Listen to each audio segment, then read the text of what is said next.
শোনেন, আমি একটু এখানে বিপদে পড়ছি। এই মাছটা কিনছিলাম বাড়িতে নিয়ে নিয়ে যাওয়ার জন্য, বুঝছেন? তো আমার কাছে টাকা শর্ট, আমি এই মাছটা 10 টাকা বিক্রি করবো, নেবেন আপনি? মাত্র 10 টাকা? 10 টাকা। আচ্ছা, আমরা 10 টাকা চাষির কাছ থেকে নেবো, এই মাছটা 10 টাকা বিক্রি করবো। এই মাছটা যদি আপনি 10 টাকা দিয়ে নেন, খুশি হবেন? হ্যাঁ, হবে না কাকি, আল্লাহর রহমতে। ও আল্লাহর রহমতে চাষি অনেক খুশি হবে, মানে আমাদের কাছ থেকে 10 টাকা দিয়ে মাছটা কিনে নেবে উনি।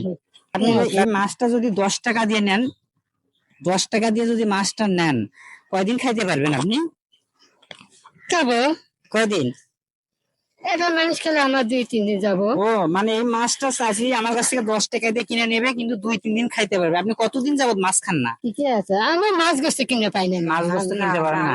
তার মানে আপনি আজকে এই মাছটা পেলে শান্তি তৃপ্তি করে খাইতে পারবেন নাকি? জি, দেখি দেন, 10 টাকা দেন আমাকে। উনি দিচ্ছেন না? এখানে কত দিচ্ছেন? 10 টাকা। 10 টাকা 10 টাকা। হ্যাঁ। এই মাছটা নেন, দেখেন তো মাছটা আপনার পছন্দ হয়েছে নাকি? কে পছন্দ হবে নাকি? আমার কাছ থেকে 10 টাকা দিয়ে মাছটা কিনে নিয়ে এত খুশি হয়েছে।